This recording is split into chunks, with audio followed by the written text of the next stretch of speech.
13 buts. 13 buts en 3 matchs. On ne nous prévient même pas. En semaine, un mardi comme ça.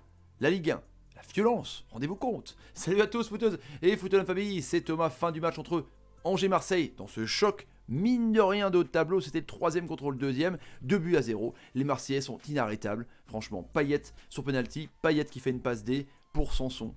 Ouais, franchement, à l'heure où je vous parle là, il y a 0-0 Lyon-Lille, dans un mi-temps apparemment pas terrible, et donc les Marseillais sont seuls tout. Concurrents, ils sont vraiment en dessous. Sauf Bordeaux évidemment qui a gagné 6-0, les amis, on va reparler de ça, dans un match ubuesque où le match a été arrêté, parce que les supporters sont arrivés sur le terrain, et qu'aussi a été leur parler le capitaine, parce que par rapport à la vente de Dagrossa et compagnie, c'est le bordel à Bordeaux, mais pourtant, ils gagnent 6-0. On va en reparler quand même de Bordeaux, franchement on va en reparler, parce qu'on va voir le classement, évidemment. Brest qui met une manita à Strasbourg, alors que Strasbourg mettait des tarifs 4 depuis 2 matchs. Alors là c'est incompréhensible, franchement cette Ligue 1 est complètement folle. Les amis, on commence évidemment avec le match de Marseille et cet homme-là, le retour, franchement, parce que l'ami Villas-Boas avait dit « Je base mon projet de jeu sur Payet » quand il était suspendu. Tout le monde lui riait au nez pratiquement. Et ben non, Payet franchement est l'homme providentiel de cette équipe. C'est lui qui fait tout, c'est lui qui fait le jeu, c'est lui qui rentre dans l'axe, c'est lui qui va chercher le ballon, c'est lui qui marque les buts, c'est lui qui fait des passes D, c'est lui qui insuffle un côté grinta, hormis évidemment Benedetto qui apporte vraiment ce côté latin de hargne et Alvaro qui fait du bien aussi. Payet, c'est la touche technique, c'est le joueur furiclasse de Marseille. Et quand il est à ce niveau-là, franchement, tout lui réussit, franchement. Même la réussite, Marseille, ça commence à être du sérieux. On va au classement, franchement, ça commence à être du sérieux. Évidemment, donc Payet à mettre en avant, c'est inévitable. Il fait un début de saison, hormis ses matchs de suspension, franchement, très très bon, les amis, très très bon. Le fait de jeu quand même, c'est Ricky Sakai qui a été blessé avec un contact, les amis, dans la sorte de réparation. Alors c'est pas non plus énorme, c'est léger évidemment. On va voir un petit peu le contact, je vous l'ai mis ici. Il touche le talon de Sakai, donc il déséquilibre la course du Samouraï bleu qui était parti au but, et du coup il tombe.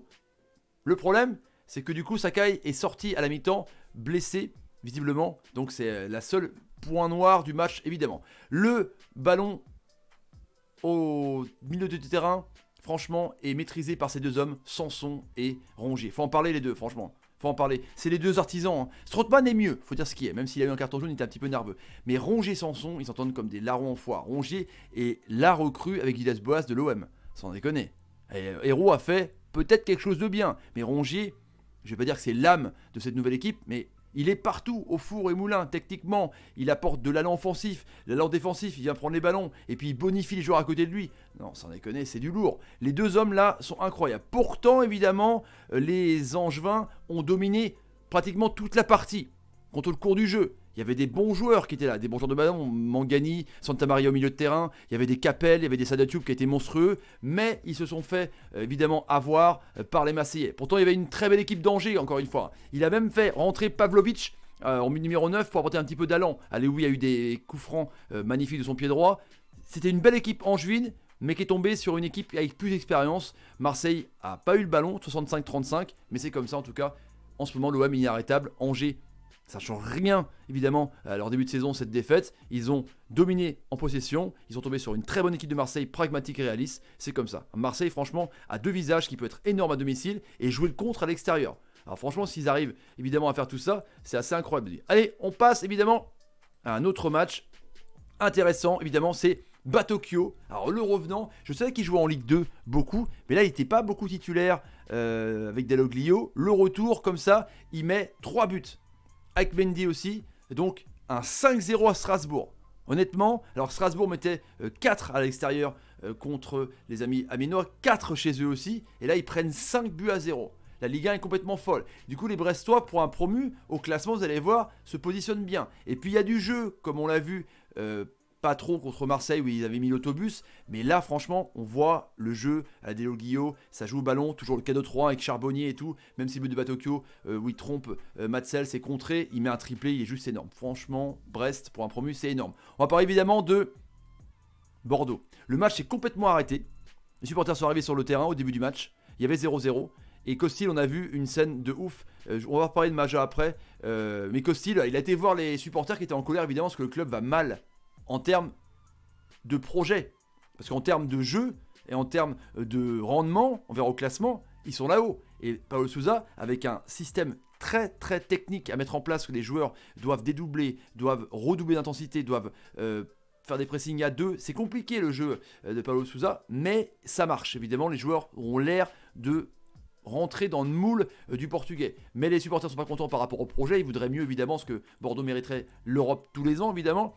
Il y a eu cette scène, le match était arrêté, évidemment. Et derrière, justement, il y a eu Maja qui a marqué un triplé, qui a marqué un but la semaine dernière, qui, quand il rentre, il marque. Là, il est décidé d'être titulaire. Match en semaine, évidemment, ça fait tourner. Et là, franchement, il commence à faire parler de lui. 4 buts en 2 matchs. Juste ça comme ça, quand même, c'est assez énorme. Donc Bordeaux, c'est du sérieux, évidemment. C'est du sérieux. Et je remercie cet homme-là, parce que je l'ai vu au Canal Football Club dimanche. Et d'avoir un coach qui parle ballon, comme ça, tactique. On lui pose des questions sur autre chose. Le mec, il parle tactique. Oui, alors je pense que le 5-4-1, que mes joueurs, machin. Il parle que tactique, ils sont trop du reste. Ça fait plaisir.